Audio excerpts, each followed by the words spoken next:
मोहतरम बुजुर्गों, दोस्तों, साथियों, मेरी प्यारी माँ और बहनों और ख़वातीन इस्लाम, प्यारे बच्चों, आज ईद उल मोमिनीन यौमुल जुमा है। आइए आज खुतबे जुमा का उन्वान आपके सामने पेश किया जाएगा। दुनिया की बेहतरीन मता नेक बीवी है और औरत का मुकाम इस्लाम में।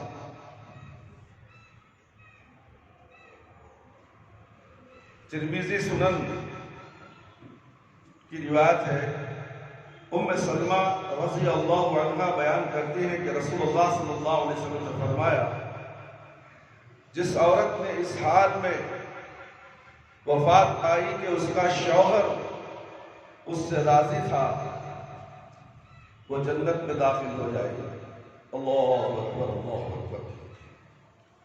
एक और हदीस में क़ीला लिर्रसूल सल्लल्लाहु अलैहि वसल्लम अय्युन निसाई खैर, क़ाल अल्लती तस्महु इज़ा नज़रा व ततीअहु इज़ा अमरा व ला तख़ालिफुहु फ़ी नफ़्सिहा व मालिहा बिमा यकरह।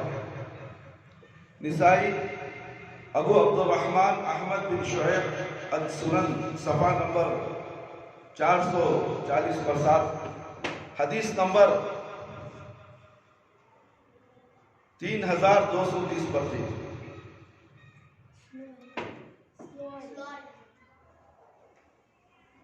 हदीस नंबर आपके सामने पेश किया गया है। उम्मीद है आप बगौर समाज फरमाए। खुतबा जुमे की बड़ी अहमियत आई है। मेरे भाई, मेरे दोस्त और बुजुर्गों, साथियों, नबी करीम सल्लल्लाहु अलैहि वसल्लम से पूछा गया कि बेहतरीन बीवी कौन सी है? बेहतरीन बीवी कौन सी है? फरमाया कि जब तुम उसे देखो तो तुम्हारा जी खुश हो जाए, जब तुम उसे काम का हुक्म दो तो वो फौरन इताअत करे, और जब तुम घर में ना हो तो तुम्हारे पीछे तुम्हारे माल, औलाद और अपने नफ्स की हिफाजत करे,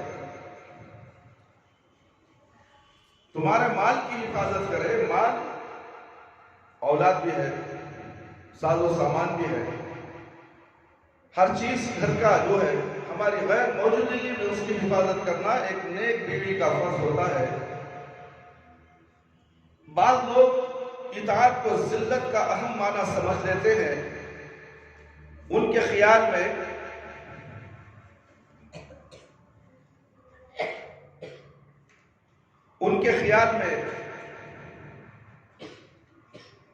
जिसे इताअत का हुक्म दिया गया है उसे गोया घटिया साबित किया गया है। ये अंदाज़ फिक्र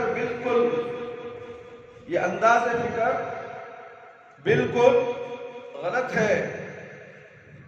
सरबराह की इताअत का हुक्म तो इसलिए दिया जाता है कि जहां लोग मिलजुल कर जिंदगी गुजार रहे हैं वहां मामला दुरुस्त रहे। इसमें जिल्लत का मफ़हूम कहां से पैदा हो गया? शौहर की इताअत और फरमाबरदारी करना जिल्लत नहीं है, जन्नत मिलने वाली है। तो जिस चीज के हुक्म से, शौहर के हुक्म से जब उसे जन्नत मिलने वाली है तो फिर जिल्लत का मुकाम कहां से हुआ? मेरे भाई, मेरे दोस्त, मलामत कहां से हुई? जहां लोग मिलजुल कर जिंदगी गुजार रहे वहां मलामत दुरुस्त रहे, मामला दुरुस्त रहे, उनमें जिल्लत का मफ़हूम कहां से पैदा हो गया?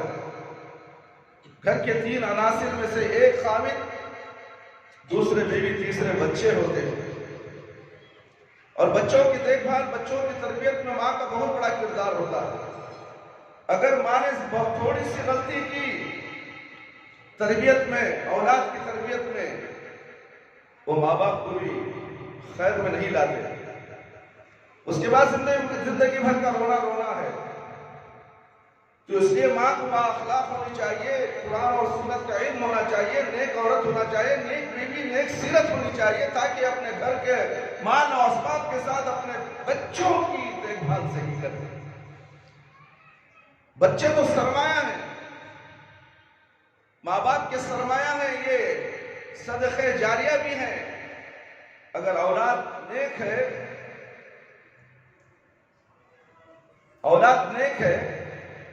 तरबियत उसकी सही हो गई बचपन में, तो मरते तक माँ बाप का घर छोड़कर नहीं जाएगा, यहां तक कि माँ बाप की मौत हो जाए उनके साथ रहेगा। मगर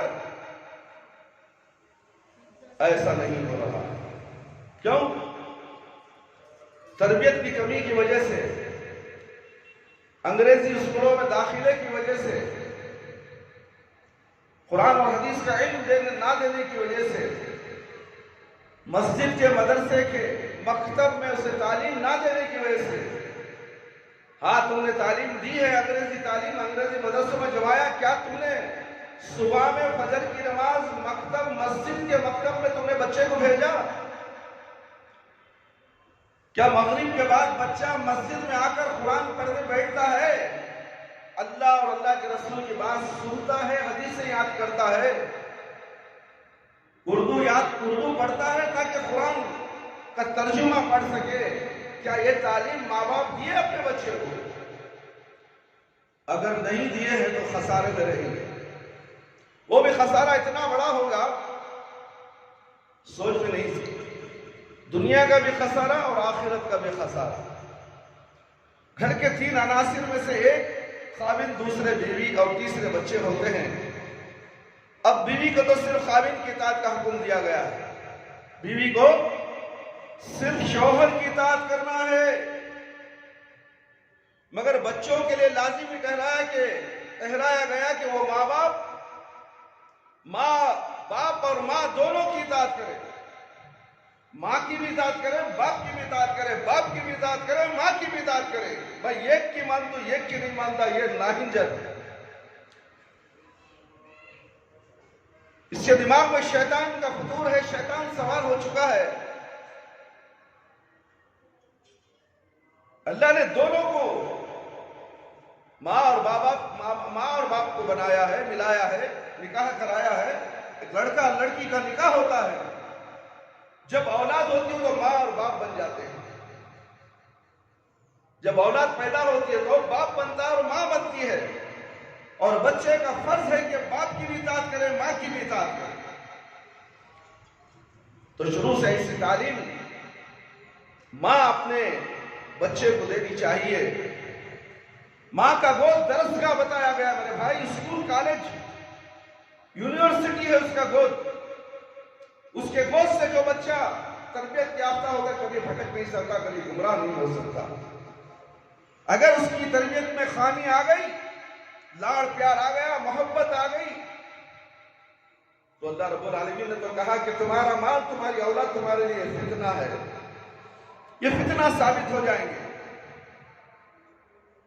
तो क्या इससे ये मफहूम लिया जाएगा कि बच्चे घर की जलील तरीन हस्तियां हैं? हालांकि वही घर का सबसे ज्यादा कीमती सरमाया समझे जाते हैं। औलाद सबसे ज्यादा कीमती सरमाया है। अगर इताअत बच्चों के लिए जिल्लत का बास नहीं बनती तो फिर बीवी के खाविन की इताअत करने पर तो जिल्लत का सवाल कहां से पैदा हो जाता है? आखिर वो उसी की इताअत तो करती है, उसी शौहर की इताअत करती है, उस बाप की इताअत करने तुम्हें क्या हो गया है? मां कहती है कि तेरा बाप है, इसकी फरमाबरदारी कर। नहीं, मैं नहीं सुनता। बीवी सुनती है, वो तेरा बाप है, बीवी का शौहर है, शौहर की इताअत हो रही है, और औलाद इताअत करने से पीछे हटती है।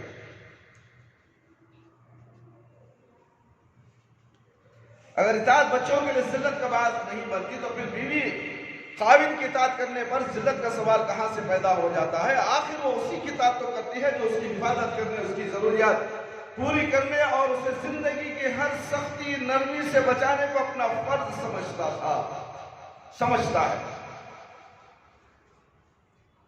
मुस्लिम की रिवायत है, जामे सही अब्दुल्लाह बिन उमर रज़ियल्लाहु अन्हु की एक रिवायत में बयान किया गया है कि रसूलुल्लाह सल्लल्लाहु अलैहि वसल्लम ने फरमाया कि ऐ औरतों की जमात,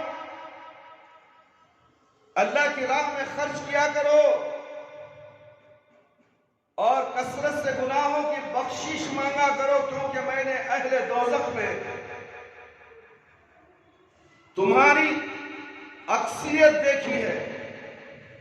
तुम्हारी तादाद ज्यादा देखी है मैंने जहन्नम के अंदर। उस पर उन खवातीन में से एक ने जो जोरदार बात करने वाली थी, निडर थी, अर्ज किया कि या रसूलुल्लाह सल्लल्लाहु अलैहि वसल्लम, अहले दोज़ख में हमारा हिस्सा ज्यादा क्यों है? आप सल्लल्लाहु अलैहि वसल्लम ने फरमाया, इसलिए कि तुम कसरत से लानत करती हो और शौहर की नाशुक्री करती हो। ऐ खवातीन इस्लाम, सुना आपने, सिर्फ शौहर की नाफरमानी करने की वजह से, नाशुक्री करने की वजह से आप अगर आबिदा है, जाहिदा है, तिलावत करने वाली है, पंज वक्त नमाजी है, तहज्जुद गुजार भी है, अगर शौहर की नाशुक्री नाफरमानी की वजह से आपको जहन्नम में झोंक दिया जाएगा, आपके अमल को देखा नहीं जाएगा, एक अमल, एक नाफरमानी तुम्हें जहन्नम में पहुंचा सकती है। इसी मजमून में एक हदीस बुखारी में है, अब्दुल्लाह बिन अब्बास रज़ी अल्लाहु अन्हु बयान करते हैं कि रसूलुल्लाह सल्लल्लाहु अलैहि वसल्लम ने फरमाया, मुझे दोज़ख दिखाई गई तो मैंने देखा उसमें रहने वालों में अक्सर औरतों की है। वजह यह है कि वो कुफ्र करती है,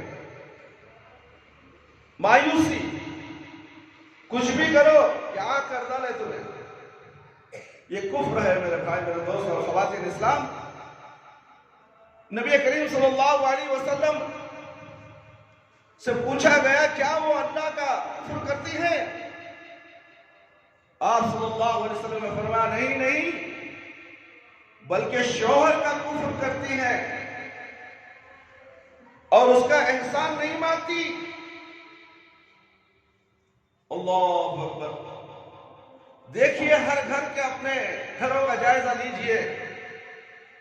क्या हमारी माँ और बहनें और ख़वातीन इस्लाम ऐसा तो नहीं है कि जो प्यारे नबी सल्लल्लाहु अलैहि वसल्लम बता रहे हैं कि वो औरत अपने शौहर की नाशुक्री करती है, ये कुफ्र में शुमार है, ऐसा कुफ्र है तो अभी से तौबा इस्तिग़फ़ार कर लीजिए, वरना तो तुम्हारी इबादतें, तुम्हारे रियासतें, तुम्हारी हज उम्रा, जिक्र अस्कार तुम्हें फायदा नहीं पहुंचा सकते, इसलिए कि तुमने कुफ्र किया, वो भी किसका? अपने शौहर का।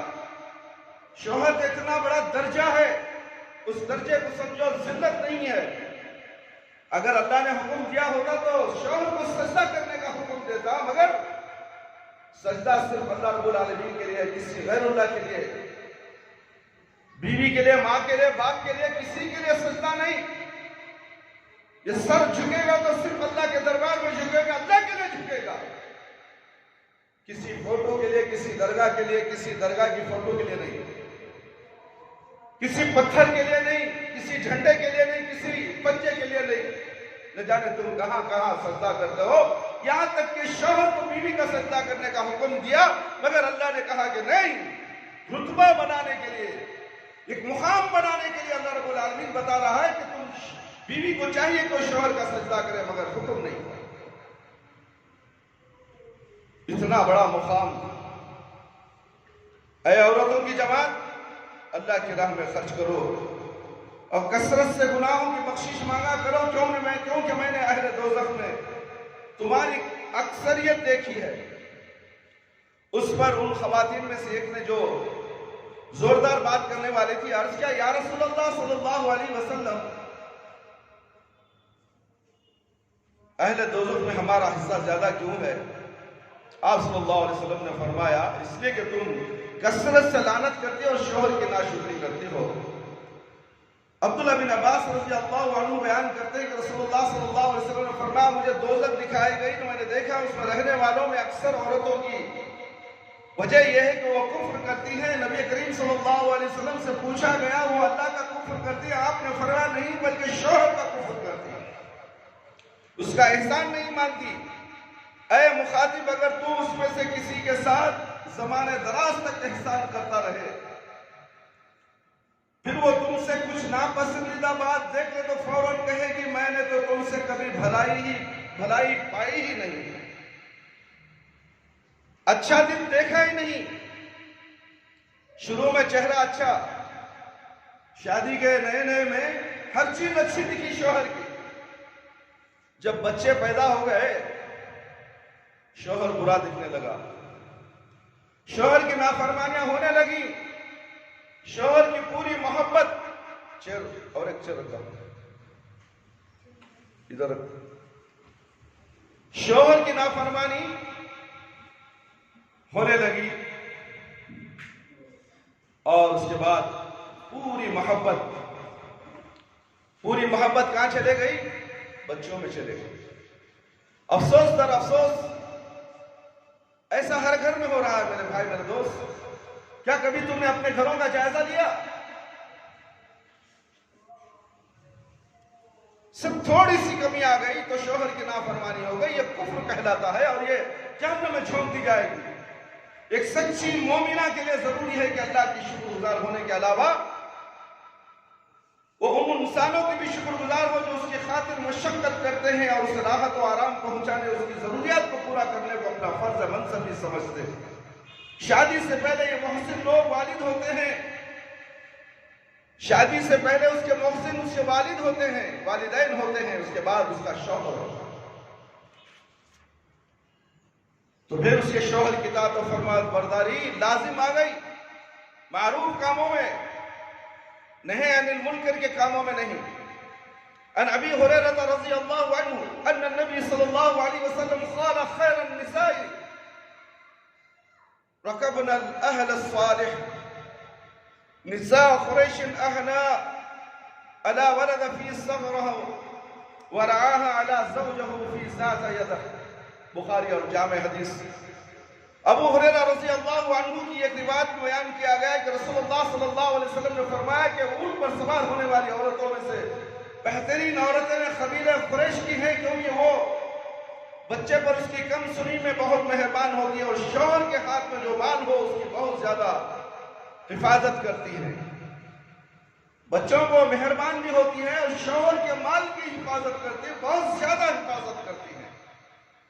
चूंकि मर्द के कंधों पर रोजी कमाने का बाज होता है और घर के अखराजात किफायत शियारी के साथ करती है कि इस महीने में 5,000 हो गए तो कैसे मैं 4,000 में करूं, ताकि बहुत ज्यादा शौहर पर ना पड़े।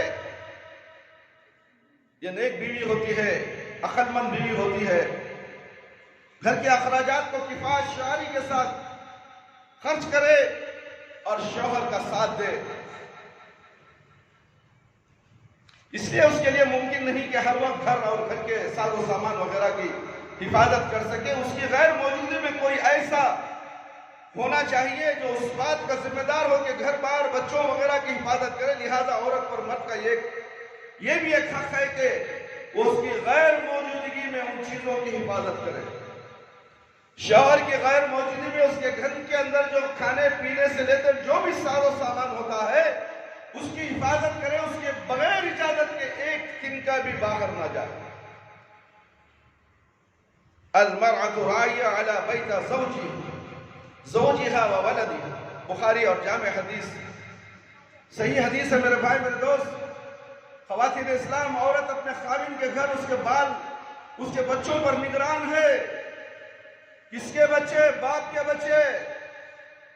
इसमें भी झगड़ा होता है, मेरे बच्चे नहीं। यह हदीस बता रही है औरत अपने खाविन के घर और उसके बच्चों पर हदीस पर गौर किया जाए।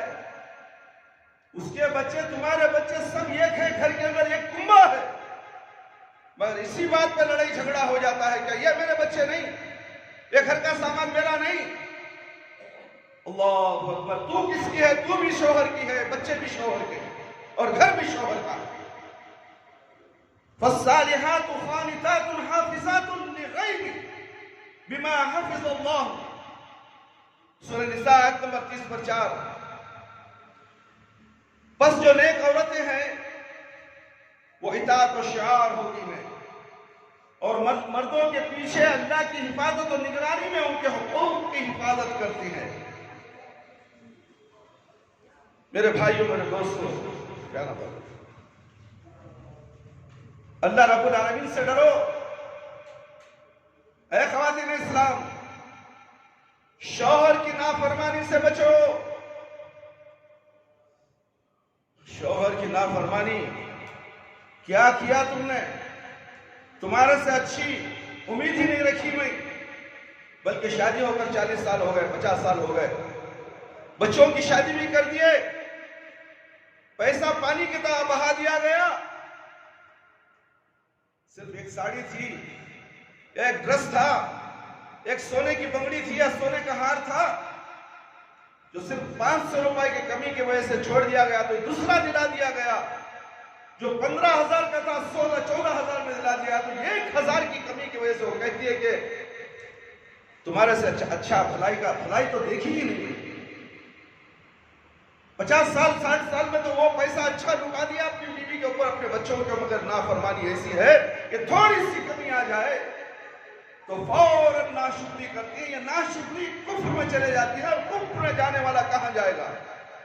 इसलिए अल्लाह के नबी सल्लल्लाहु अलैहि वसल्लम ने कहा कि तुमको ज्यादा मैं जहन्नम में देखता हूं, इसलिए तुम ऐज औरतों की जमात सदका करो, ज्यादा सदका करो और खैरात करो और जहन्नम से बचने की कोशिश करो, इसलिए कि अल्लाह का गजब उससे सदके की वजह से ठंडा हो जाता है। इंसान तबन हसीन और दिलकश चीजों को पसंद करता है, और उसका दिल गैर इरादी तौर पर उसकी तरफ खींचता है। उसकी फितरत में ख्वाहिश वदीद की गई है कि वो अशिया को बेहतर से बेहतर शक्ल में लाए। हुस्न और दिलकशी बहुत हद तक तो कुदरती होती है, मगर किसी हद तक वो बनाओ सिंगार और ज़िबाइश के जरिए पैदा भी की जा सकती है, और अगर उसके लिए गैर शरई तरीके इख्तियार ना किए जाए तो ये एक बिल्कुल जायज अमल है। गैर शरई तरीके क्या है? Video parlour. यहां पर तुम जाती हो, बाल कटवाती हो, बहुएं कटवाती हो, और चेहरे पर न जाने क्या क्या क्रीम, जिसमें गैरुल्लाह, गैर जानवर, जो जानवर हराम किया गया उसकी चर्बी उसमें मुलविस होती है, और तुम अपने चेहरे पर लगाती हो, लिपस्टिक लगाती हो और कहती हो कि ये हलाल है। हजरत नहीं, वो ब्यूटी पार्लर में पूरे हलाल। क्या तुमने देखा बनाते वक्त हलाल है? अगर डब्बे पे लिख दिया गया ये हलाल है, वैसी हराम चीजें भी बिक रही हैं, तो मुश्तबा हो गई, शक के दायरे में आ गई। जो शक के दायरे में आती है उसे छोड़ देने का हुक्म है। ऐ मेरी माँ और बहनों और ख़वातीन इस्लाम, डरो ब्यूटी पार्लर को जाने से।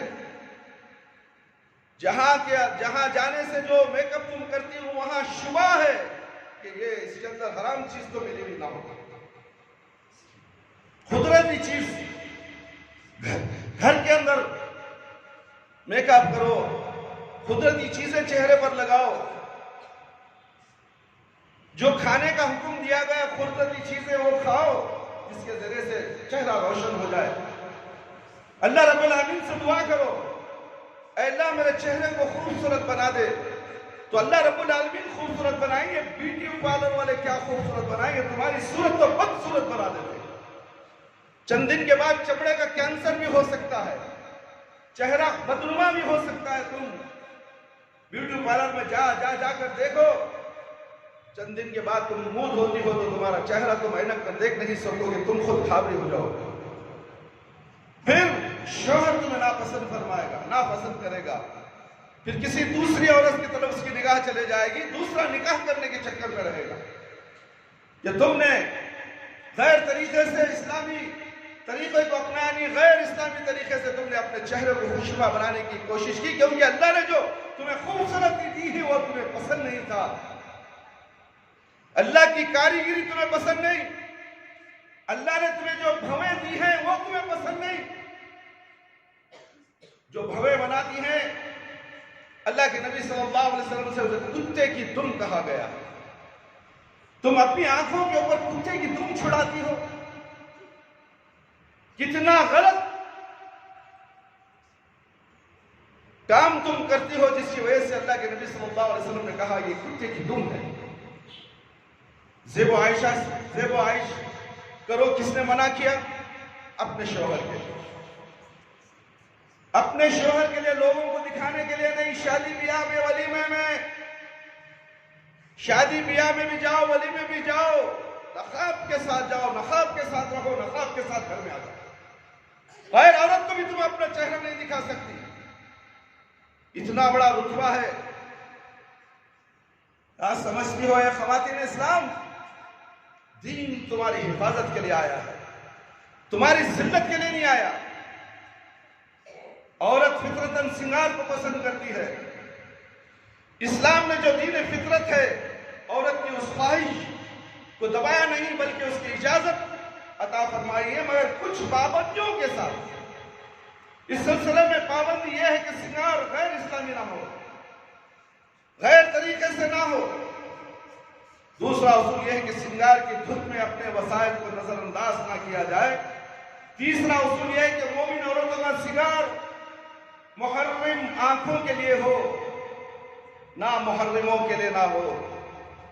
अल्लाहु अकबर। कुरान मजीद में अल्लाह रब्बुल आलमीन फरमाते हैं, वला तबर्रजना तबर्रुजल जाहिलियतल ऊला, सूरह अहज़ाब आयत नंबर 30 पर 3। और साबिक दौर जाहिलियत की तरह सज धज ना दिखाती फिरो वलीमे में, शादियों में दिखाने मान जाती थी।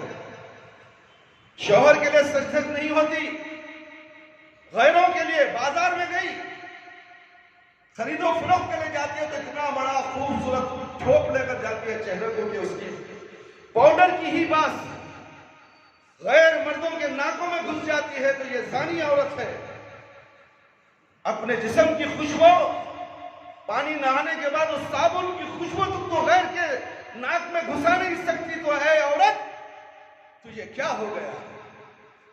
तू बाजार को जाती है तो बन ठन कर, लिपस्टिक लगाकर, मेकअप करके, इतर छिड़क के, परफ्यूम्स मारकर तेरी खुशबू लोगों में फैलाती हुई जाती है। जितने मर्द तेरी खुशबू सुनेंगे सबके लिए तेरा हराम हो गया निकलना, और जानी जानी जानी कहा गया।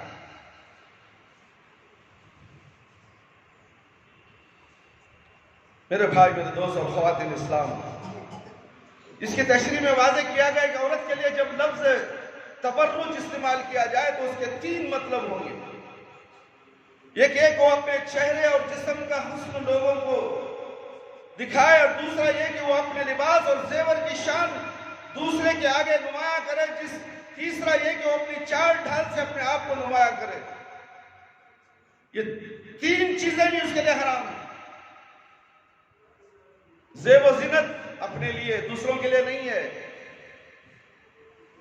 जेवर, लिबास और जेवर दूसरों के लिए नहीं, अपने लिए, अपने घर के अंदर, अपने माँ बाप के लिए, अपने शौहर के लिए, और अपनी चाल ढाल से अपने को नुमाया करे, लोगों के लिए दिखाने के लिए नहीं। अल्लाह ताला जिस तर्ज अमल से औरतों को रोकना चाहता है वो उनका अपने हुस्न की नुमाइश करते हुए घरों से बाहर निकलना, उनको हिदायत फरमाता है कि अपने घरों में टिक कर रहो, अपने घरों में टिक कर रहो। तुम्हारी खरीदो फरोख्त तुम्हारा शौहर करेगा, जो वो दे वो ले लो, जो वो दे उसे पसंद करो। हमारे शौहर को तो लेना ही नहीं आता। मैं गई तो दो, कैसा लाती हूं? हाँ, तेरे हुस्न की वजह से वो दुकानदार भी आशिक हो जाएगा और कहेगा कि ले को जाऊंगा, मैं दूसरे को 2000 में दूंगा, 1500 में दूंगा। और ये भी कहती है कि मैं देखो कितने कम दाम में लेकर आई, तो अपने हुस्न को बेच कर लेकर आई। अल्लाह, इसीलिए कहा गया कि तुम घर में टिकी रहो। बाजार नहीं जा सकती औरत, खरीद नहीं सकती, वहां खुली चोट। मस्जिद में आई तो फितना। अल्लाह अल्लाह, ये कैसे मुसलमान? औरत मस्जिद में आए तो फितना, बाजार में जाए फितना नहीं। ये कैसी जमात है जो अल्लाह के नबी सल्लल्लाहु अलैहि वसल्लम के कानून को अपने पैरों तले रौंदती है? ये जमात जो अल्लाह के नबी की तौहीन करने वाली, इनकार करने वाली जमात कभी जन्नत में नहीं जाएगी, याद रखो। अगर इसी हालत में वो मौत हो जाए, इसी नबी के सुन्नतों का इनकार, नबी की शरीयत का इनकार, नबी के अहादीस का इनकार करते करते करते करते एक दिन मौत का पंजा उसे आकर दबोचेगा। थोड़ी सी मोहलत दो, मैं शरीयत के मुताबिक अमल करके आ जाऊंगा। नहीं, एक लम्हा ना इधर ना उधर। चलो, अब तुम्हारा वक्त हो चुका है, हमारे साथ चलो। जब क्या होगा मेरे भाई मेरे दोस्त, कौन सी जमात काम आएगी, कौन सा फिरका काम आएगा, कौन सा मजहब काम आएगा? जो अल्लाह और अल्लाह के रसूल सल्लल्लाहु अलैहि वसल्लम की इताअत करने वाले हैं वो कामयाब होंगे, दुनिया में भी और मरने के बाद भी। इसीलिए कहा गया कि औरतों को घर में टिकी रहो।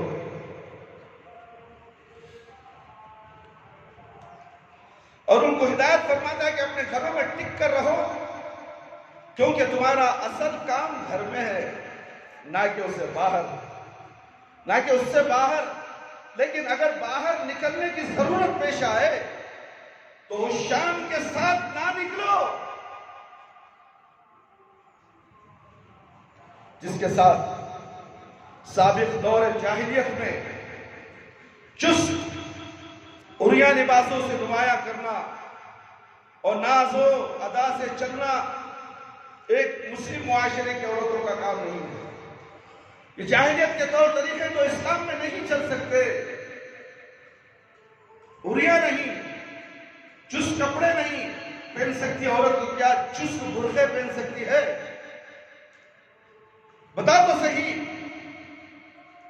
शिवाजी नगर में चले जाओ, धकाने वाले बुर्के, पूरा जिस्म का आंसू नुमाया हो जाएगा। और ये बेचने वाले कौन? पंज वक्त नमाजी, चेहरे पे दाढ़ियां, सफेद टोपी, सफेद झुम्मे, सफेद छनाया, अजान हुई फौरन मस्जिद, फिर बाहर आके बुर्का बेचता, लियो भाई तुम्हारे पास अच्छा फिट बैठता, देखो क्या बोला रे तू, फिट बैठता, अल्लाह भी तुझे जहन्नम में फिट करेगा। तो औरतों को नंगी कर रहा है, बुर्का पहनने के बावजूद भी औरत नंगी है, उसका पूरा जिस्म नजर आता है, चलती है, फिरती है। लोगों को अपने हुस्न की अदाएं, बस में हो या सवारी में हो या चलते जाओ, उनके हुस्न की अदाएं, उनके जिस्म के पूरा डेढ़ डोल सब नजर आ जाता है। तो ये क्या इस्लाम इजाजत देता है? क्या हमारे शौहर, बीवियों के शौहर और माँ बाप, भाइयां जो बहन होती हैं, उनकी बहन भाई, क्या इसे पसंद करेगा? तो गैरत आनी चाहिए। इस्लाम क्या सिखाता है? औरत की हिफाजत। औरत के माने छुपी हुई चीज है, औरत को छुपा हुआ रहना चाहिए, मगर औरत नजारे की, नुमाइश की नजर हो रही है। ख्वातीन इस्लाम बुरा ना जाने कि हजरत मिंबर रसूल पर क्या क्या बोल रही। क्या बोलूं? आज मुआशरे की खराबियां जो कैंसर की तरह तुम्हारे जिस्मों के अंदर लगी है, तुम्हारे घरों के अंदर घुस चुकी है, उनकी निशानदेही करा रहा हूं मैं। कोई तुम्हें गालियां नहीं दे रहा, तुम्हारे खिलाफ बकरा नहीं, मैं कोई तुम्हारे खिलाफ गिबत नहीं कर रहा हूं। मैं तुम्हारी इस्लाह की नीयत से बता रहा हूं। मैं घरों में बैठी हुई मेरी प्यारी माँ और बहनों, मस्जिद तक तुम नहीं आ सकती। ये आवाज तुम घरों के अंदर घुस रही है। सुन लो, सुन लो, सुन लो, ये प्यारे नबी सल्लल्लाहु अलैहि वसल्लम की बातें हैं। किसी आयरे गैरे नत्थू खैरे मुल्ला मौलवी मुफ्ती की बात नहीं। कायनात के इमाम प्यारे नबी सल्लल्लाहु अलैहि वसल्लम का फरमान आपके सामने पढ़ के सुना रहा हूं। इससे इनकार करोगी, इससे इनकार करोगे तो जहन्नम रसीद हो जाओगे। शौहर के एहसास और शूर की निगहदाश्त रखे, यानी घर के अंदर शौहर का किसी ऐसी चीज से साबिका ना पड़ने दे जो उसको नापसंद हो। कोई भी चीज नापसंद ना होने पाए शौहर को। यह बड़ी जिम्मेदारी है बीवी के ऊपर। छाछ को भी फूंक फूंक कर पिए, इसलिए कि जन्नत उसके लिए मिलने वाली है। छाछ को भी फूंक फूंक कर पिए, इसलिए कि अगर उसमें थोड़ी सी भी गलती हो जाए तो जहन्नम में छोड़ दी जाएगी। शौहर की फरमाबरदारी में उसे जन्नत और जहन्नम के दरमियान खड़ा कर दिया गया, चाहे तो जहन्नम में जाए चाहे तो वो जन्नत में जाए। औरत का मामला, बीवी का मामला बड़ा नाजुक मामला है मेरे भाई। काश के समझ जाती औरतें, घर को जन्नत बनाने की फिक्र करती और अपने बच्चों की तालीम और तरबियत में फिक्र करती, बच्चे को अल्लाह अल्लाह सिखाती, बिस्मिल्लाह सिखाती, खाला खाला रसूलुल्लाह सल्लल्लाहु अलैहि वसल्लम सिखाती। किसने मना किया कॉन्वेंट स्कूलों में मत जमाओ, अंग्रेजी स्कूल में मत जमाओ, मगर फजर की नमाज मस्जिद के मकतब में पढ़ाओ। नाना नानी दादा दादी बाजा बाजी करे नहीं, वो बाजी को तो कुरान पढ़ना ही नहीं आता, वो आपा को कुरान पढ़ना नहीं आता, तुम्हारे बच्चे को क्या खाक पढ़ाई। मदरसा कायम किया गया है मस्जिदों के अंदर, तो सही तालीम दी जाती है। अल्लाह के नबी सल्लल्लाहु अलैहि वसल्लम ने कहा कि मस्जिद को मरकज बनाओ, बच्चों का गहवारा बनाओ।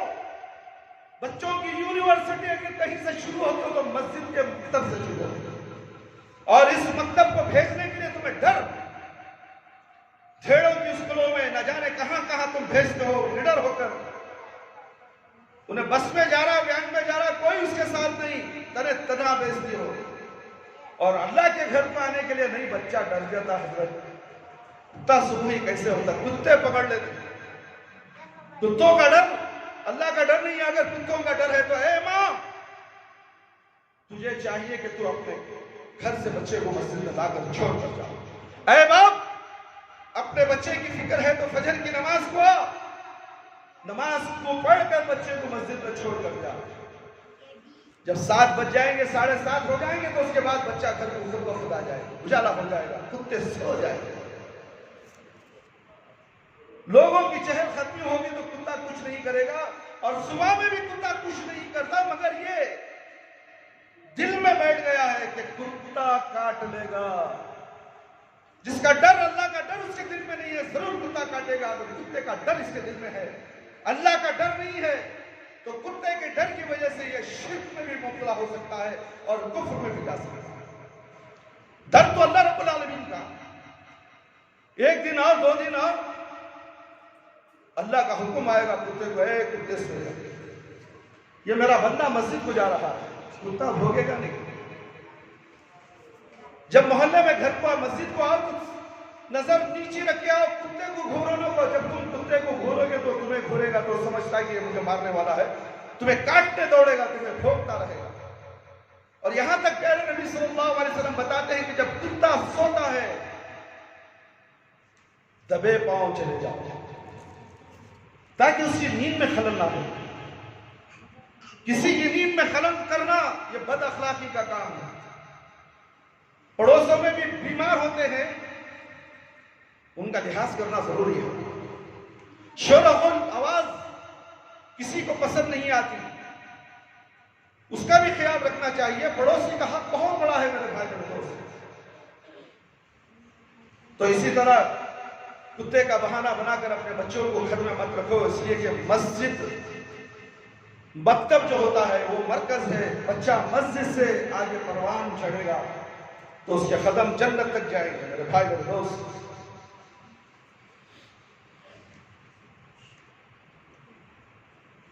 शोहर के एहसास और शऊर की निगहदाश्त रखे, यानी घर के अंदर शोहर का किसी ऐसी चीज से साबिखाना पढ़ने दे जो उसको नापसंद हो। आदमी घर से बाहर काम काज में मसरूफ रहता तो बहुत नाखुशगवार चीजें उसके सामने आती हैं।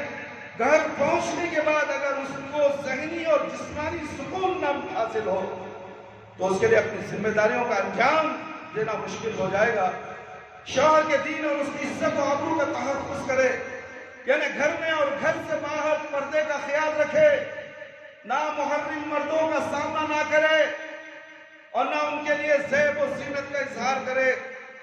शौहर की इजाजत के बगैर घर से बाहर ना निकले, ना घर में किसी को दाखिल होने की इजाजत भी दे। अगर किसी को उसका शौहर किसी को रिश्तेदार को पसंद नहीं करता है तो धड़ाम से वो घर में आ जाए, नहीं मेरा शौहर तुमसे नाराज है इसलिए कि मेरे शौहर की इजाजत के बगैर तुम घर में नहीं आ सकते। शौहर के बैठने की जगह बिठाने की इजाजत भी नहीं है। हदीस मौजूद है मेरे भाई मेरे दोस्त, उम्मे हबीबा उम्महातुल मोमिनीन अपने बाप को नबी सल्लल्लाहु अलैहि वसल्लम के बिस्तर पे बैठने से मना कर दिया, इसलिए कि तुम मुशरिक हो। है कोई बोलने वाला ऐसा? हमें मुशरिक, हम ना मुशरिक बोल रही, तलवारें निकल जाएंगी, गर्दन उड़ जाएगी। वो उम्मे हबीबा उम्महातुल मोमिनीन क्या निडर से कहा अपने बाप को कि तुम मेरे शौहर के बिस्तर पर नहीं बैठ सकती, इसलिए कि तुम मुशरिक हो। बिस्तरा लपेट दिया गया, नबी सल्लल्लाहु अलैहि वसल्लम का बिस्तरा लपेट दिया गया मेरे भाई मेरे दोस्त, और तुम कहां कहां जाकर बैठ जाते हो, कौन से प्रोग्राम में तुम हाजिरी देते हो, जरा अपने गिरेबा में मुंह झांक कर तो देख लो जरा। क्या ये खुसूसियात उम्महातुल मोमिनीन की थी आप में है? क्या आपका जिगर वैसा है? क्या आप अल्लाह से डरते हैं? प्यारे नबी सल्लल्लाहु अलैहि वसल्लम की तालीमात पर क्या अमल पैरा है? तो फिर नहीं है तो किस काम के मुसलमान? चलते फिरते बोलते मुसलमान तो बहुत है मेरे भाई मेरे दोस्त, अमल करने वाले मुसलमान थोड़े हैं। ज्यादती पर मत जाओ, ज्यादतियों का अमल गलत है। क्या वो अमल तुम इख्तियार कर लोगे? छत्ते के छत्ते क़यामत के दिन जहन्नम में झोंक दिए जाएंगे। ग्रुप का ग्रुप, चाहे 2 लाख हो, करोड़ हो, नाम तौहीद इस्लाम के मर मिटने वाले ये मुसलमान, अखबारों में तुमने पढ़ा होगा, मगर काम पूरे इस्लाम के खिलाफ।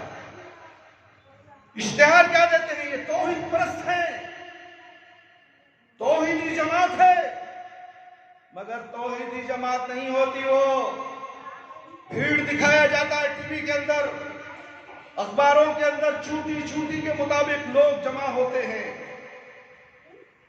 जिसका अमल कुरान और सुन्नत के खिलाफ है। चाहे वो सोने से लिखी हुई तहरीरें क्यों ना हो, वो जहन्नम में छोड़ दी जाएगी मेरे भाई मेरे दोस्त। जाती मुआशरती जिंदगी में शौहर की रजामंदी और पसंद का ख्याल रखें। शौहर की जब तक रजामंदी ना हो, पसंद ना हो, कदम नहीं, आगे ना बढ़ो। ऐ ख़वातीन इस्लाम, मैं ये प्यारी बातें नबी सल्लल्लाहु अलैहि वसल्लम की तालीमात से आपको समझा रहा हूं। मेरे बाप के घर से कोई बात नहीं समझाने वाला मेरे भाई मेरे दोस्त। अगर मुझे कोसती है तो कोसो, तुम्हारी नेकियां मेरे ऊपर ट्रांसफर हो जाएंगी और मेरे गुनाह तुम्हारे सर आ जाएंगे। मैं तुम्हारी इस्लाह के लिए बता रहा हूं।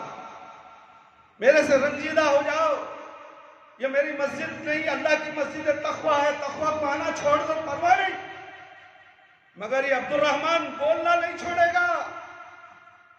तुम मुझे कत्ल कर दो, मेरे से दोस्ती तोड़ लो, मेरे से बात करो ना, तो कोई फर्क नहीं पड़ता मुझे। जो अल्लाह का दुश्मन मेरा दुश्मन, जो अल्लाह का दोस्त मेरा दोस्त। ये अब्दुल रहमान का अकीदा है, ये हर इमाम का अकीदा होना चाहिए, हर खतीब का अकीदा होना चाहिए, हर मिंबर रसूल पर बोलने वाले का अकीदा होना चाहिए, ताकि लोग सुधर जाए, लोग जन्नत में जाने वाले बन जाए। यह मुल्ला मौलवी पेट पालू मुल्ला गड्डियों को देखकर हक को छुपाता है। हमने बहुत से उलमा को देखा है मेरे भाई, ऐसा नहीं, ऐसे अंदाजे नहीं बोलते, हक को छुपा देते हैं। सदर साहब नाराज हो जाएंगे, सेक्रेटरी नाराज हो जाएगा, मेरी तनख्वाह कम हो जाएगी, आइंदा जुमा दूसरा खतीब आ जाएगा। भाड़ में गया ऐसा, भाड़ में गया ऐसा सदर और सेक्रेटरी, उसके तनख्वाह की हमें जरूरत नहीं। अगर तुम सेक्रेटरी तनख्वाह देता है या सदर तनख्वाह देता है, ये तुम्हारा अकीदा है, तुमने शिर्क किया, अल्लाह को रोजी देने वाला नहीं समझा। रोजी रसा तो रब्बुल आलमीन है, तुम हक बोलो, रोजी मिलेगी तुम्हें। झूठ बोलकर तुम लोगों को धोखा दे सकते हो।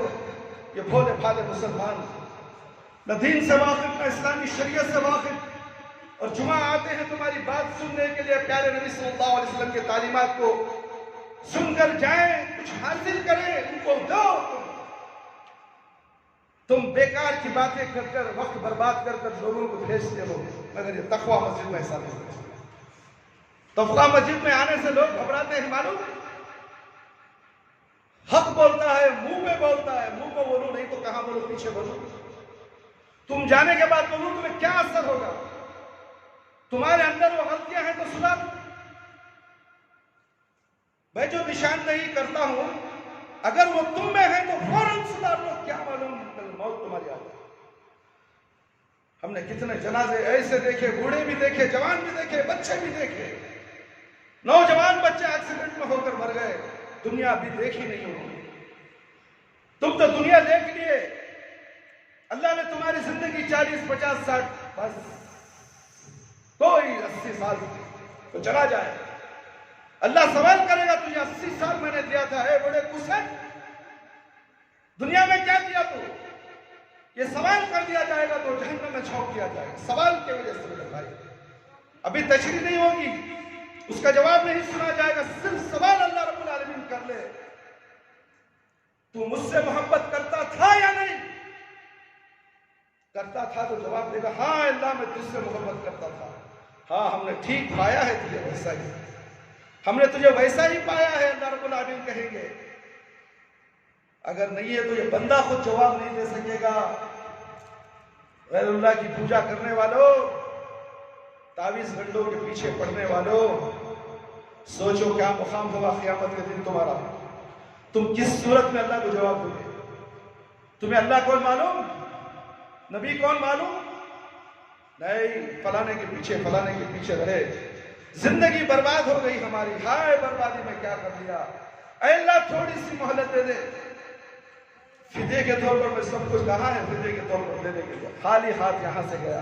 तेरा माल, तेरी दौलत, तेरी बिल्डिंगें, तेरी कारें, तू अडानी बन गया, अंबानी बन गया, न जाने क्या क्या बन गया दुनिया के अंदर।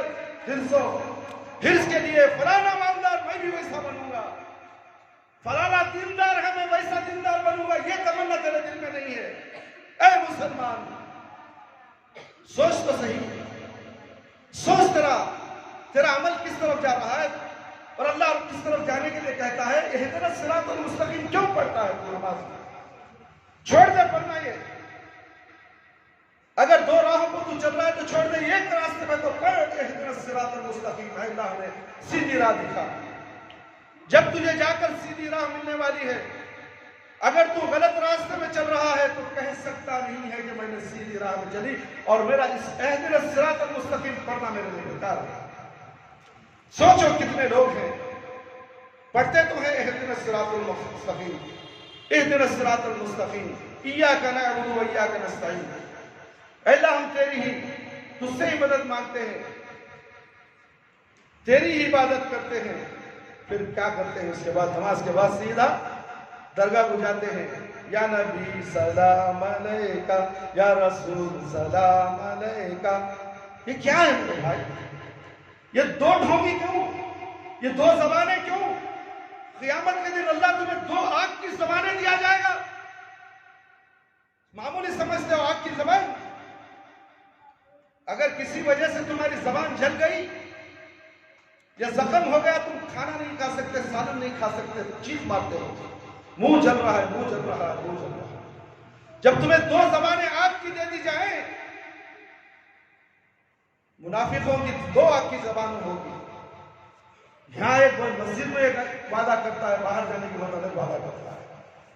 ये मुनाफिक कहा गया है, बचो उससे।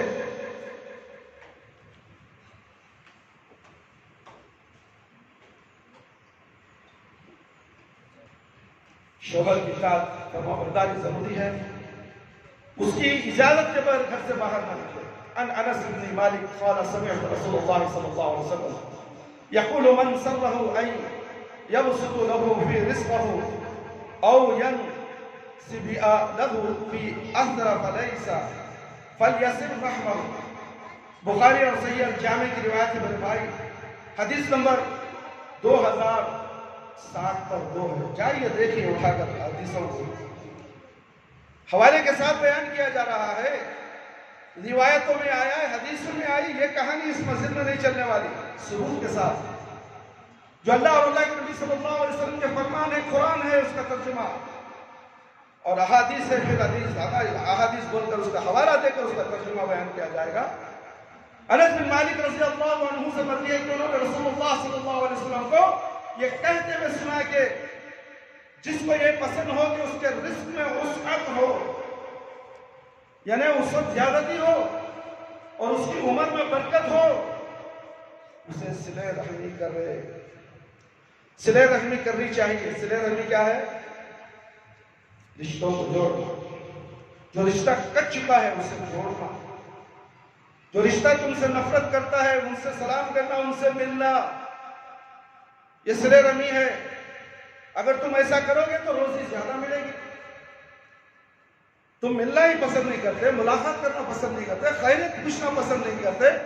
एक जमाना ऐसा था, सिटी मार्केट से लोग शिवाजी नगर को आते, डबल डकर बस में बैठो, कई को मिलने जाना है रिश्तेदारों से। आज हाथ में दज्जाल आ गया, वो भी करने मुश्किल, अब बिजी, मोबाइल भी बिजी हो गया। कब फोन करो busy busy busy busy busy, phone में भी मुलाकात नहीं, फोन में भी कोई खैरियत नहीं पूछता। जितना बेगैरत मुसलमान। ये सिले रहमी कहां हुई? तुम फोन के जरिए से खैरियत नहीं पूछते तो सिले रहमी का मिलना है जाकर, मगर मिल नहीं सकते। ये दौर ऐसा आ गया है, ये फितने का दौर, दज्जाल का दौर,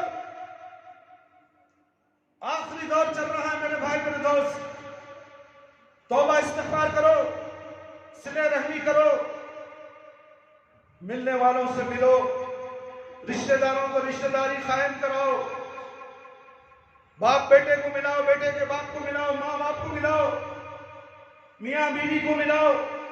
इन तमाम के दरमियान शैतान हायल हो जाता है और शैतान टुकड़े टुकड़े कर देता है फैमिली को, घर को। ये शैतान की कारस्तानी है। और अच्छे घरों में देखो शैतान घुस जाता है ताकि उसे जहन्नम में पहुंचाओ। मेरे भाई मेरे दोस्त, सोचने का मुकाम है, बातें बहुत हैं। शौहर के साथ गुस्सा या बुलंद आवाज से बात ना करे।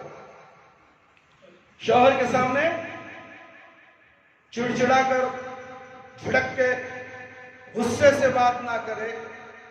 अपने हुस्न जमाल और खानदान और कबीले की इज्जत और रसूख का तज़किरा फख्रिया अंदाज से ना करे। मेरे बाबा ऐसे थे, मेरा भाई ऐसा था, मेरी बहन वैसी थी, शौहर के सामने ना करे।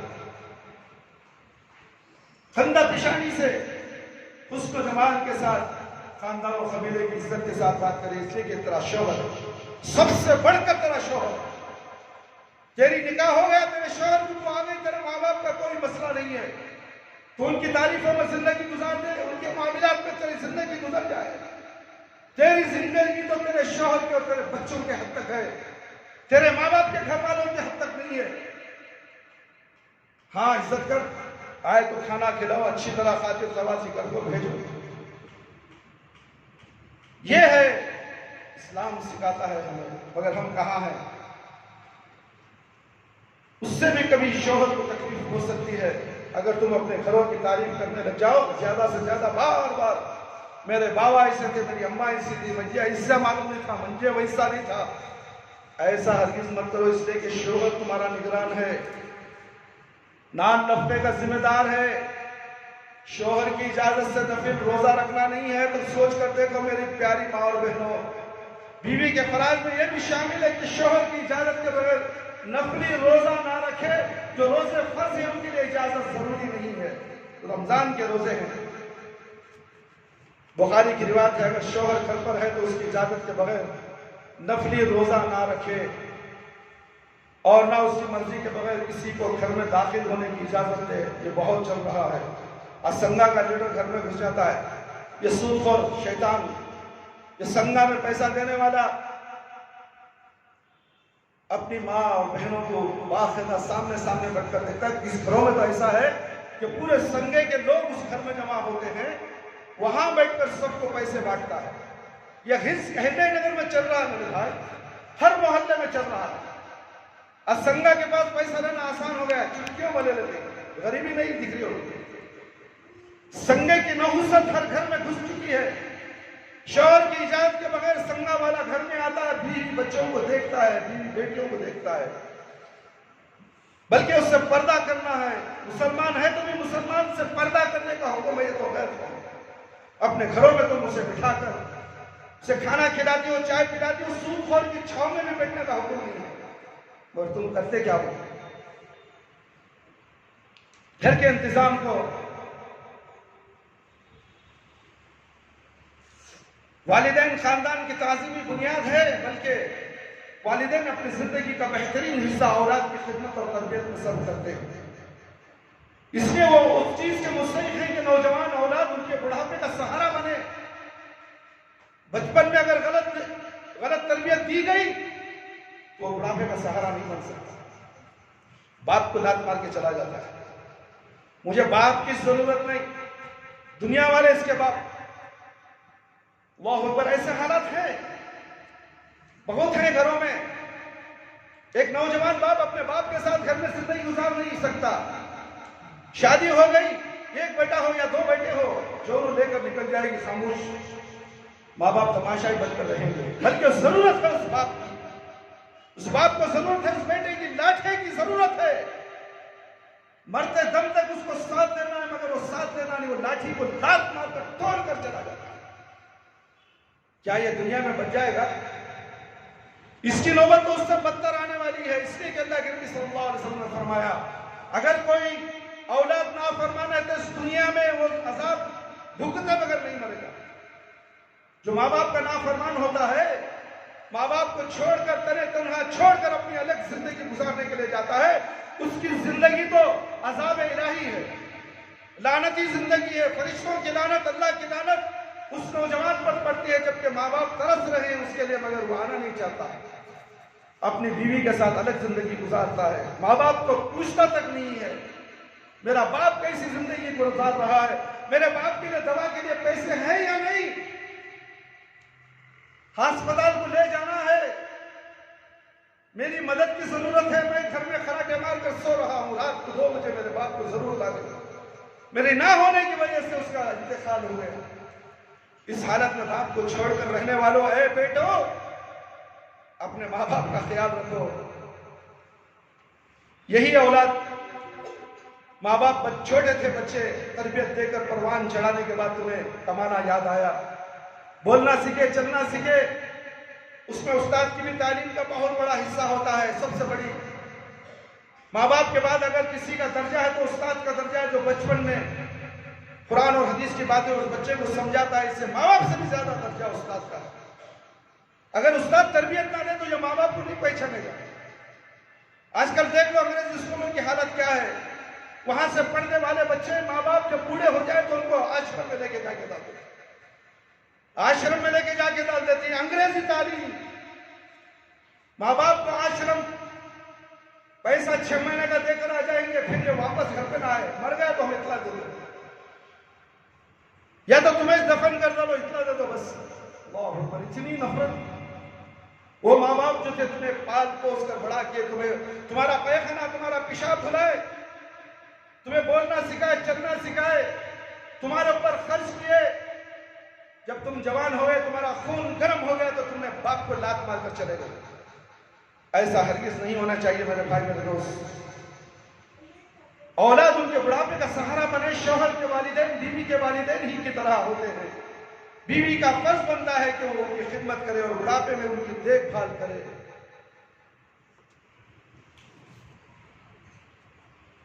घर के इंतजाम को पूरी तरह संभाले, सफाई सुथराई का ख्याल रखे और जरूरी कामों को खुश दिली के साथ, खुश उसलूबी से अंजाम दे, चिड़पड़ में नहीं। घर का काम किसका? अपने घर का काम, मेरे शौहर का घर, मैं इस बाप को साफ रखूंगी। शौहर सुबह में गया, शाम में आएगा, घर को देखे तो उसका दिल बाग बाग हो जाए, और बीवी को भी देखे तो बाग बाग हो जाए, मन सवर कर बैठे, मैले कपड़े, बाल बिखरे हुए, किचन का पूरा मैल सब जिस्म को लगा हुआ है, शौहर आ रहा है, मुंह फैला देगा। नहीं, ऐसे औरत नहीं रह सकती घर के अंदर। ये शौहर की फर्माबरदार औरत नहीं है। अपने आप को सवारे सिर्फ शौहर के लिए, गैरों के लिए नहीं। अभी आपकी तालीमात सुनी है, बीवी का फर्ज बनता है कि उसकी खिदमत करे, घर के इंतजाम को पूरी तरह संभाले और साफ सुथराई का ख्याल रखे और जरूरी कामों को खुशउस्लूबी से अंजाम दे। शौहर के माल और मता का पूरा तहफ्फुज करे। माल और मता, घर की नेक बीवी घर का माल और मता है, और उसका माल और मता घर का साजो सामान और बच्चे हैं, उसकी हिफाजत करे। कहां कर रहे हैं हिफाजत? नजर दौड़ाओ घरों का, जायजा लो घरों का, जायजा लो अपने गिरेबां का, झांक कर देखो अपने गिरेबां में मुंह डालकर देखो कहां तक तुम इन तमाम बातों पर अमल करने वाले हो। कहां है हमारे वो घर, जन्नती घर जो एक जमाने में हुआ करते थे, जिसके अंदर से कुरान की तिलावत होती थी। हमारे बुजुर्ग साथी बैठे हुए हैं, मालूम है इनको उनका बचपना कैसे गुजरा। पूछ कर देखो उनसे, घरों में से कुरान की तिलावत की आवाज आज घरों से नंगे नाचने वाली औरतों की गाने की घुंघरों की छनछनाहट आवाज आती है। कानों में मोबाइल घुसेड़ कर नौजवान लड़कियां गाने सुनती हैं। गाने इनके कानों में शीश पिघला कर डाली जाएगी। क्या वो जमाने के हमारे घर हैं, वो जमाने के हमारे बच्चे आ जाए? इसीलिए कहा गया है कि दौर दज्जाल के फितने में है। यह क़यामत की निशानियों में से निशानी तुम्हारे आंखों के सामने आ चुकी है और तुम्हें इसे नजरअंदाज कर कर मासूम बच्चे गाने सुनते तो बच्चा है, कल सुधर जाएगा, भाड़ में सुधरेगा कल ये, तुम्हें घर से निकाल देगा। हमने बहुत से घर देखे, बाप ने कहा ये गाने मत सुन, जे तुम्हारे रूम में तक बैठा कर लाख डाले अंदर से। हमने सुना, किसी बात पे हमें बताया भी है इसी बात कि बच्चा अब ऐसा, बच्चे को पहले क्यों तरबियत नहीं दी तुमने? बच्चे को पहले तरबियत क्यों छिनाई नहीं उसके हाथ से मोबाइल? और तुम खुद मोबाइल देते हो। जब मोबाइल का नशा उसे चढ़ता है तो तुम कहते हो कि ये तरबियत याफ्ता नहीं है। तुमने तरबियत याफ्ता नहीं बनाया, तुमने उसके हाथ में मोबाइल थमा दिया 40,000 का, 20,000 का, और बच्चे को खाना खिलाते हो तो कार्टून दिखाकर खिलाते हो। सूरह फातिहा पढ़कर नहीं, कुरान की आयतें सुनाकर नहीं। जब वो कुरान की आयतें सुनते हो, बच्चा या बच्ची खाएगी तो अल्लाह ताला उसके रूह में सुकून पहुंचाएगा, रूह में ताकत और तंदुरुस्ती आएगी। ट्विंकल ट्विंकल लिटिल स्टार, देखो ये बच्चा सीखता है ट्विंकल ट्विंकल स्टार। उसके बाद ना जाने क्या क्या उसके अंदर कलिमात होते हैं, वो दिखाएंगे, सामने रखेगा मोबाइल, उसके मुंह में निवाला ठोसते जाओ। क्या वो हिसाब से एहसास हो रहा है कि उसकी ग़िज़ा उसके पेट में जा रही है? वो तो कार्टून में मशगूल है। और बच्चा बीमार, डॉक्टरों के हवाले। क्यों? ये माँ है जो उसे टीवी की नजर कर रही है। कितनी आलिमा औरत थी, ये देखा मैंने। बच्चा जब पैदा हुआ तो आलिमा औरत, इसी मदरसे से तालीम याफ्ता औरत थी। शिकायत आई हमें, बच्चे को गोद में रखकर टीवी दिखाते हुए खाना खिला रही। शौहर आता है बाहर से, कहती है कि थोड़ा सब्र करो, ये सीरियल हो जाने दो, उसके बाद खाना दो, उसके बाद पानी दो, उसके बाद चाय दो। ये आलिमा औरत थी या जाहिला औरत थी? इल्म फैला दिया, कब इल्म तुम्हें नुकसान पहुंचा दे? अल्लाह रब्बुल आलमीन से डर दो। तुम इल्म याफ्ता हो नहीं, शैतान कभी भी तुम्हें बहका सकता है। तुम मुत्तकी हो, परहेजगार हो, तक़वा परहेजगार हो, तुम अल्लाह रब्बुल आलमीन से डरते रहो, अल्लाह की पनाह में रहो, इस्तिग़फ़ार करते रहो, अल्लाह तुम्हें हिफाजत करेगा। अगर तुम घमंड के तौर पर कहोगे कि मैं तक़वा में हूं, परहेजगार हूं, तो शैतान तुम्हारी ये अनानियत को कब्जा कर लेगा और तुम्हें उस तक़वे से हटा देगा। लोग कहेंगे पहले कैसा था, कैसा हो गया। ये तुम्हारी अनानियत की वजह से। तकब्बुर नहीं, नामो नमूद नहीं, शोहरत की जरूरत नहीं, किसी को दिखाने के लिए अमल मत करो। अल्लाह रब्बुल आलमीन को राज़ी करने के लिए अमल करो, वो अमल काबिल कबूल, वरना तो तुम्हारे अमल पूरे बेकार हो जाएंगे। अल्लाह रब्बुल आलमीन से दुआ है। मेरे भाई मेरे दोस्त, एक बात बोलकर बात खत्म कर दूंगा। शौहर के वालिदैन और भाई बहनों के साथ एहतराम और नरमी का बर्ताव करो और जायज़ कामों में उनका कहा माने। इस्लाम ने आम लोगों के साथ नरमिया और मुरव्वत के बर्ताव की ताकीद फरमाई है। जो लोग शौहर के करीबी अजीज हैं उनके साथ मुनासिब बर्ताव और ज़्यादा ज़रूरी है, इसलिए सिले रहने का खास ख्याल रखें। और जितनी भी बातें हम आपके सामने पेश की हैं, वो इंशाल्लाह यूट्यूब के जरिए आपके तक पहुंच जाएंगी। हमारे यूट्यूब का चैनल है तालीमात तक़वा, इसे सब्सक्राइब कीजिए, बेल की घंटी को दबाइए और ताकि ये बर वक्त आप तक पहुंच जाए और जो लोग देर से आए हैं वो इस बयान को सुनकर मुस्तफीद हों और खुद मुस्तफीद होने के बाद दूसरों को पहुंचाएं, दूसरों तक पहुंचाएं। ये सदक़े जारिया है मेरे भाई। नेट कम नहीं हो रहा, ये फिक्र मत करो। दुनिया के कामों के लिए तुम्हारा नेट इस्तेमाल हो रहा है, तुम्हें फिक्र नहीं, वो तो जहन्नम में जाएगा। और ये दीनी नेट जो है, बयानात है, उसको शेयर करो, उसको नोट करो और दूसरों तक पहुंचाओ। ये तुम्हारा दावत और तबलीग का काम है। तुम घर घर जा नहीं सकते तो इस मोबाइल के जरिए से, उंगलियों के जरिए से, उंगलियों के इशारे में नेकी हासिल करो। वक्त बहुत करीब है, मौत तुम्हारे सर पर खड़ी है। कब किस हाल में तुम्हारी मौत हो जाए, कौन से हादसे में तुम मर जाओ, कौन से एक्सीडेंट में तुम मर जाओ, मौत किसी को छोड़ दो। क्या उसकी तैयारी, आखिरत की तैयारी तुमने की? उसका जायजा आपको लेना है। हर जुमा के दिन आपके लिए इस्लाह की बातें यहाँ पर होती हैं। ज्यादा से ज्यादा लोग जमा होने की कोशिश करें, अपने दोस्त अहबाब को लेकर आए, बात सुनाएं, अच्छी बातें सुनाएं। मन घड़त कहानियां, किस्से सुनने उस मसाजिद को मत जाए जहां पर अल्लाह की बात, अल्लाह के नबी की बात होती है। उस मस्जिद को ज्यादा से ज्यादा लोग जमा होकर सुनने की कोशिश करें ताकि ये तुम्हारे लिए मैदान हशर में जन्नत का सबब बन जाए, जन्नत को जाने का रास्ता बन जाए। नेक अमल करो यहाँ तक कि तुम्हें मौत आ जाए। अल्लाह रब्बुल आलमीन से दुआ है कि अल्लाह ताला हम सबको कुरान और हदीस पर मुकम्मल पाबंदी के साथ अमल करने की अल्लाह तौफीक अता फरमाए। और जितनी भी बातें हम कुरान और हदीस के आपके सामने पेश की हैं, उम्मीद करता हूँ कि आप सुनकर उस पर अमल करें और कहने वालों को भी उस पर अमल करने की अल्लाह तौफीक अता फरमाए। अल्लाह ताला हमें 5 वक्त नमाज पढ़ा दे, वक्त पर नमाज पढ़ने वाला बना दे। हमारी नमाजों में खुशू और हुजूर अता फरमा और नमाज में वो प्यारे नबी सल्लल्लाहु अलैहि वसल्लम की सुन्नत के मुताबिक नमाज पढ़ने वाला बना दे। ऐ अल्लाह हमारी नमाजों को कबूल फरमा, हमारी जायज़ दुआओं को कबूल फरमा। ऐ अल्लाह जो लोग परेशान हाल उनकी परेशानियों को दूर फरमा दे। ऐ अल्लाह जो लोग रोजी रोटी के लिए परेशान हैं, अल्लाह तेरे खजाने से हलाल रोज़ी अता फरमा, हराम रोज़ी से बचा ले मेरे परवरदिगार। हमारे वालिदैन, हमारे रिश्तेदार लोग इस दुनिया से चले गए, दोस्त अहबाब इस दुनिया से चले गए, मासूम बच्चे चले गए, नौजवान बच्चे चले गए। ऐ अल्लाह अगर वो काबिल रहम, काबिल मग़फ़िरत हैं तो अल्लाह उनकी मग़फ़िरत फरमा दे। ऐ अल्लाह हम में से जो लोग बीमार हैं, हॉस्पिटलों में ज़ेरे इलाज हैं, घरों में ज़ेरे इलाज हैं, कैंसर की मूसी बीमारी में मुब्तला हैं, ऐ अल्लाह उन लोगों के लिए भी मग़फ़िरत का ज़रिया बना दे और शिफाए कुल्ली शिफाए आजिला अता फरमा। ऐ अल्लाह ख़बर के अज़ाब से बचा ले मेरे परवरदिगार, ख़बर के सवालात बिल्कुल आसान फरमा दे, ख़बर की तारीकी को रोशनी में बदल दे, मैदान हशर में रुसवाई से बचा ले। ऐ अल्लाह हमें मौत दे तो ईमान की हालत में मौत दे। जब हमारी रूह हमारे जिस्म से निकले तो अल्लाह हमारी ज़बान पर कलमा ला इलाहा इल्लल्लाह मुहम्मदुर रसूलुल्लाह जारी रहे। रब्बना आतिना फिद दुनिया हसनतन व फिल आखिरति हसनतन व क़िना अज़ाबन नार।